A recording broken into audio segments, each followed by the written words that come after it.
Hello and welcome to this week's casting. I hope this finds you well.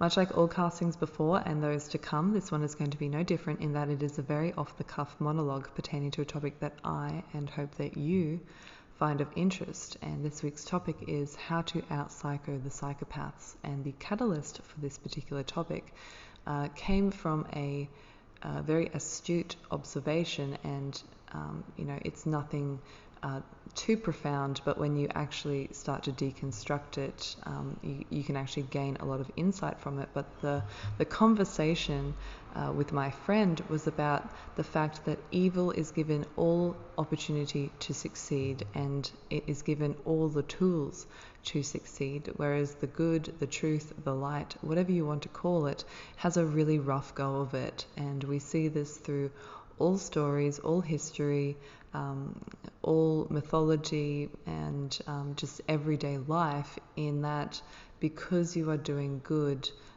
it doesn't guarantee that you will succeed or that good things will happen to you. And one of the examples that my friend gave was actually of one of the Kennedys who has a speech impediment. So his ability to convey the message is impeded, and that leaves him at a disadvantage as somebody who is spreading truth or revelations of sorts. And it just begs the question, how can one out-psycho the psychopath? How can good become exponentially successful? And the way that it can become successful and overpower evil or these things is to ascribe to itself the same traits as evil, but use them appropriately. And in order to understand what I'm going to talk about, I just need to explain psychopaths and psychopathy. And we talk about these particular individuals within this community, especially in the financial sector, but just in governance and things like that, because they are the ones who are at the top of the pyramid. They are the ones who are in power, and they are the ones who are mighty successful. So what makes a psychopath? And I'm just going to go straight to Wikipedia, and then also just some general first page web pages on DuckDuckGo. But psychopathy is boldness, lack of empathy, inclination to violence and manipulation, impulsivity, narcissism, egotism, detachment, antisocial traits, and grandiose self of perception, rule breaking, impulsivity, insincere charm, callousness, things like that. So all of these things, in the scope of psychopathy, they seem really damaging, and they seem like not very good traits. But there is a place for everything. There is a place for all of these behaviors and instances, and one must understand when to use them. And the reason why evil or people of this nature succeed really does stem from the wiring of the brain, in that they are wired in such a way that they are detached from any external influence, and then wired in such a way that they see themselves as being successful. That egotism and that grandiosity actually works to their advantage, because at a very base level, what that says to me is that they back themselves. They have absolutely no doubt in their mind about their capabilities, about who they are, and about the direction in which they are going.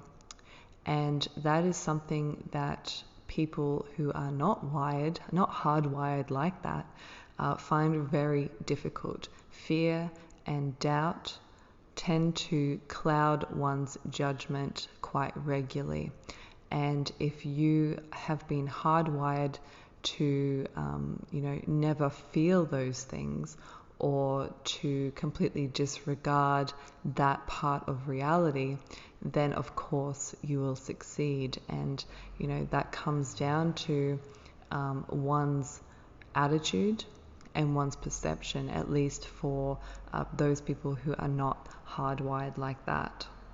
So in essence, in order to out-psycho the psychopath, your success, or you must be driven by absolute success. And the absolute success stems from your absolute belief in your ability. And if you are doubtful, if you are fearful, and if you are taking in other people's opinions, if you are attached emotionally, physically, mentally to other people's opinions about who you are and what you're doing, then that is something that is getting into the mix as well.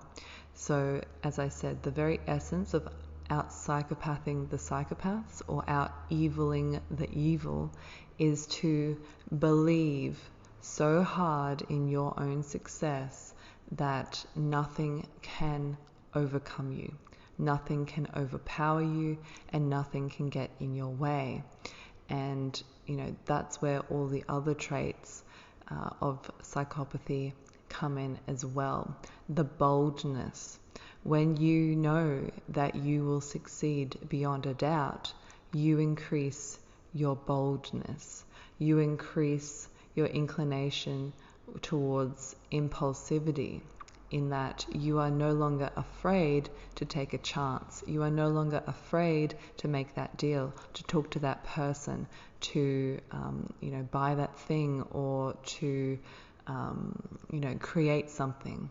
You are now in the flow, and that is what that impulsivity is. You become animated by the spirit of your success. And when you see yourself as highly successful, when you see yourself without any obstruction or obstacle in your way, you are more likely to be bold in your movements.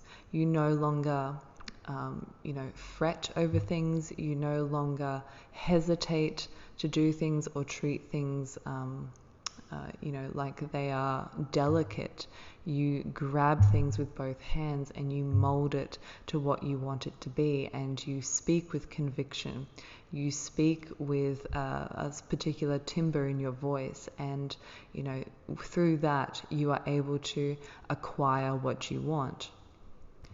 And through acquiring what you want, there is a subtle understanding of how to manipulate the forces, how to manipulate your environment in order to get what you want. And again, when speaking about psychopathy or psychopaths, we see this as a negative trait. Manipulation is a negative trait, but the reality is that we are constantly manipulating the environment around us. We are constantly manipulating the people around us to do what we want them to do, to agree with us, to disagree with us, to build relationships, we compromise, we collaborate. It's all manipulation. We're constantly manipulating the world around us, and if you don't see it that way, then you are ignorant to how we interact with the environment. There is manipulation everywhere, and when you understand how to manipulate certain circumstances,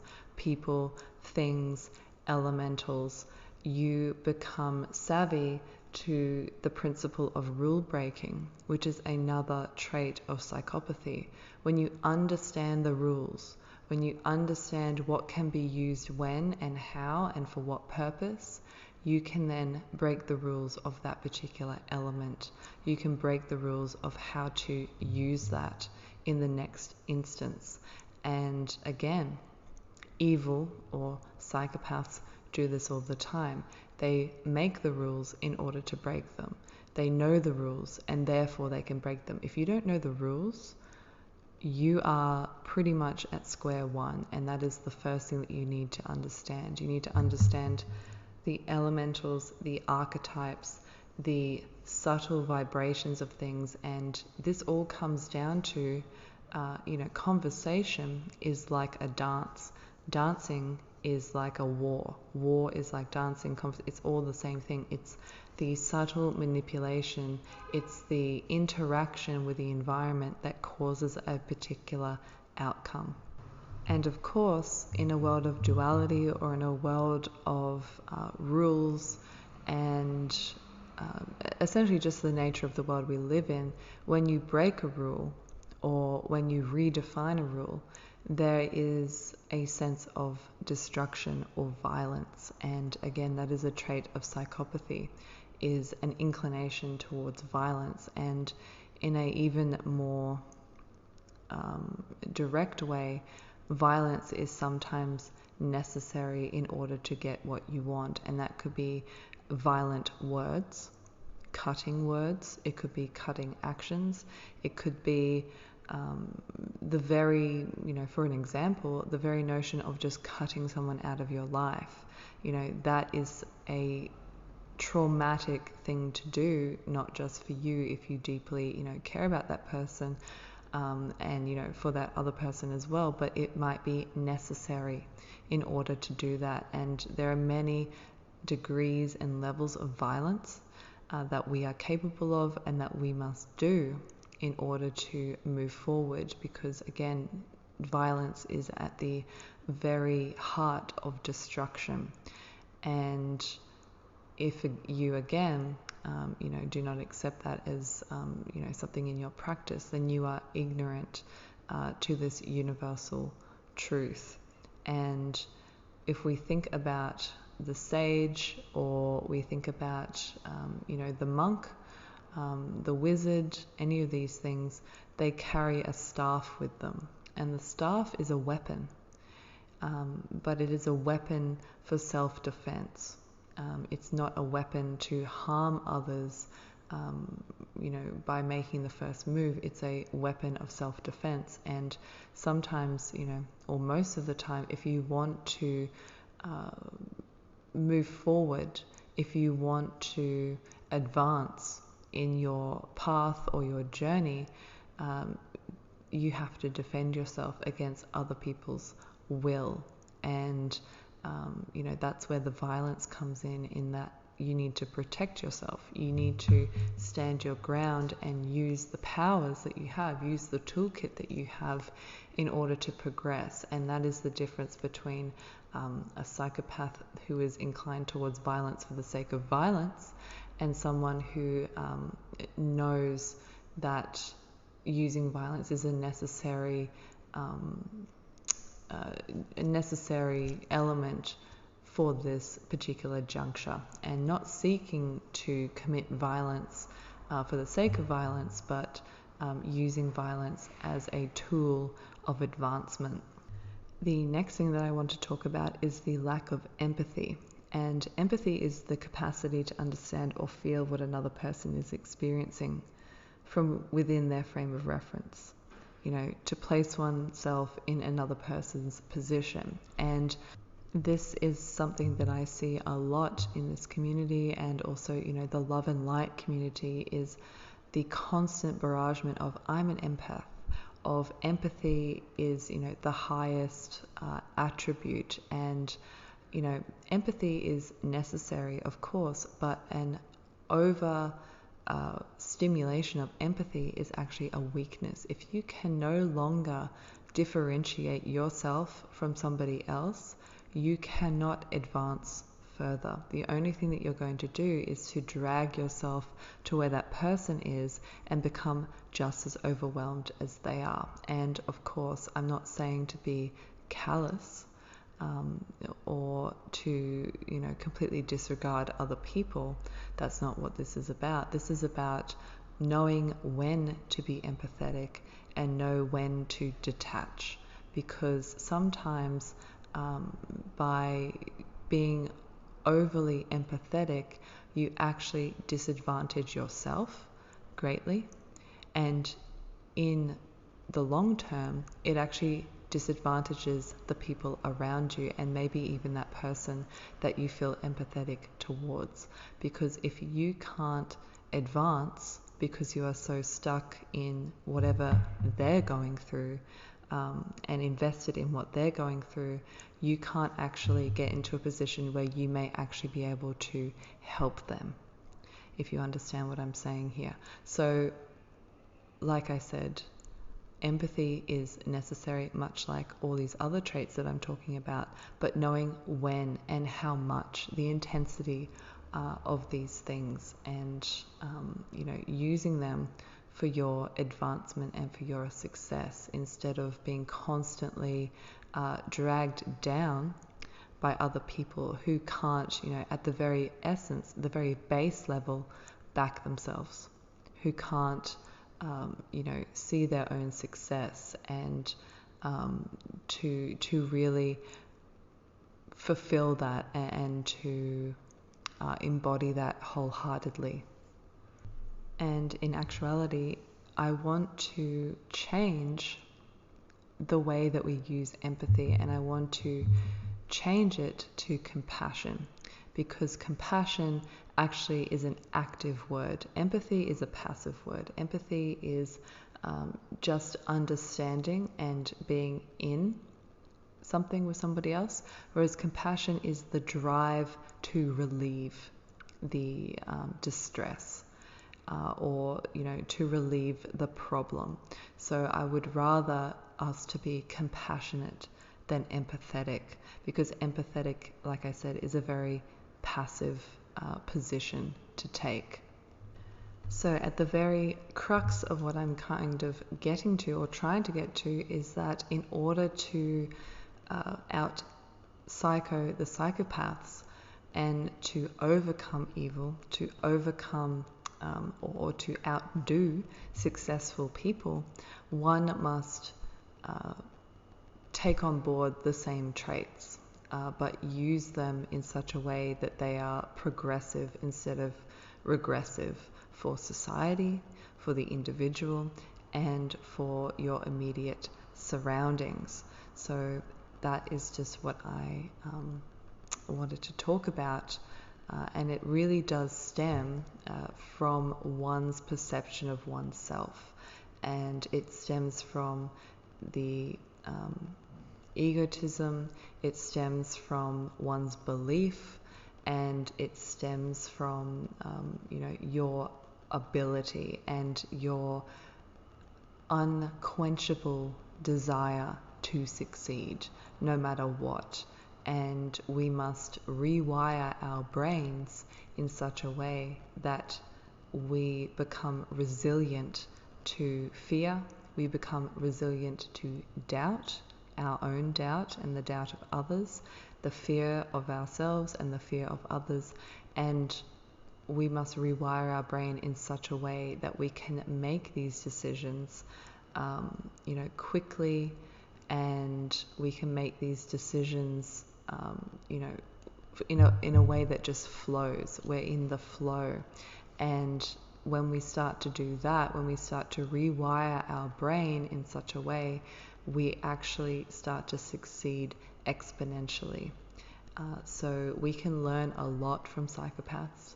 We can learn a lot from people in successful positions, and a lot of them, they like what they do, but the thing that drives them to be the best is absolute success. It's not the love of the art, it's not some arbitrary driver. It's to succeed, to be the best, and sometimes mixed in there is a little bit of spite as well, to prove somebody wrong, to prove the doubters and the haters wrong. And sometimes there's even a spitefulness of oneself, to prove yourself wrong, that what you believed to be true, the fear that you had, the doubt that you had, the uncertainty that you had, to prove all of those things wrong, to consistently wake up and prove all of those shadows wrong that reside within yourself. And that is how one out psychos the psychopaths. And this is kind of where the fairness thing comes in that the world is exceedingly fair. It is so fair that it hurts, and you cannot fault evil for succeeding, because evil is here to do evil. It's not here to do anything else. That's the equivalent of hiring someone to be a manager and then getting angry at them for managing the restaurant. It's so frustrating to see people or hear people,